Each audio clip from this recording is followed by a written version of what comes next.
that a good number of you have probably seen my face somewhere before.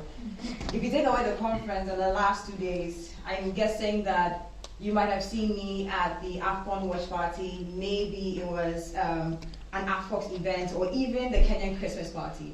But these are the few ways that I've contributed to AfriSoc since I got here. And I hope as I stand before you today, you realize that even though, yes, I'm a DPhil student studying molecular and cellular medicine, I'm also someone who's very, very committed to AfriSoc, and I'm very, very passionate about the society. And indeed, with you, I seek to do more.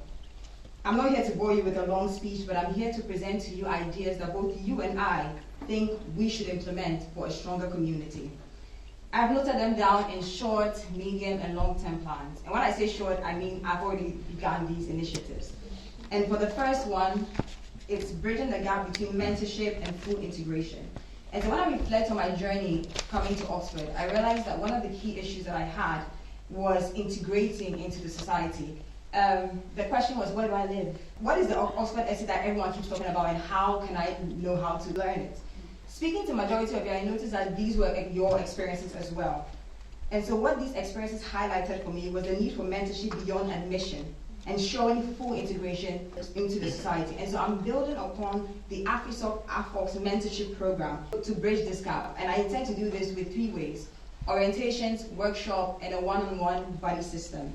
And I'm also thrilled to announce that I'm one of 3 people who have started this initiative for African DPhil scholars in my department in collaboration with AFOX. And this is something that I hope to continue when I do become AfriSoc president.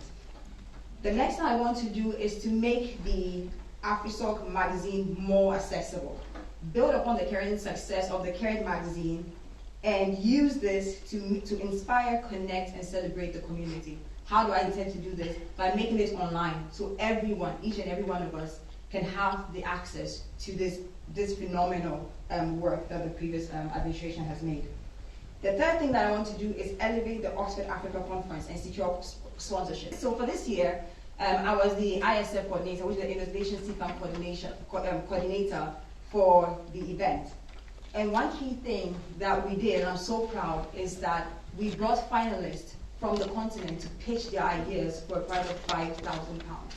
And it was so remarkable. And to me, I think the results were clear, because we currently have 4 sponsors who are really, really keen on working with us next year, including St. Cross, who has offered us a venue and is even looking to give the finalists a place to stay next year. So this is very, very big for us. Also, I'm working with OUI, one of the sponsors, to increase the number of African finalists from 3 to 6. And one thing that I've made sure to do is ensure that all the winners were put on the Oxford Incubator program, because I think mentorship is very, very key. I've also been working with OSE to ensure that every single finalist actually is offered mentorship. So everyone who made it to the final stage, I made sure that they all left with something. For the 4th step, I'm hoping to expand the Oxford Africa Alumni Network. And I think we've all had this question of, how do we find someone who has studied my course? Or maybe you're in a college and you're like, I'm looking for another African person or somebody who has previously been with us. And so when I saw that the previous executives had laid the groundwork for the alumni network, I was thrilled and excited to hop in. And so what I plan to do is to grow the network to up to at least 500 members using targeted emails, social media, and events. And I also hope to use this platform, because I think it will be a great tool to address the low participation rates we have when it comes to undergrads. The next is to support the launch of the AfriSoc House, which is a dedicated space for collaboration. And this is a 5-year plan that has been established by the previous committees, and I plan to support this as much as I can. And another aspect that I'm hoping to explore is that, as an Afro scholar, I know that we are looking for an establishment of our own. And so I'm hoping to leverage on my position as being an Afro scholar to get us a room within the AFOX community should we get an establishment. So this is something that I'm very keen on working on while we pursue the 5-year plan. Last but not the least, I'm very, very keen on hosting social events, and I think that's one of the things that most of you know me for, the AFCON watch party, and that's a legacy that I hope to keep going. So, to conclude, in all I have sought to do, I've done because of us. We all need a motivator, and that's why I'm in for mentorship. We all need a friend, and that's why I'm in for a buddy system.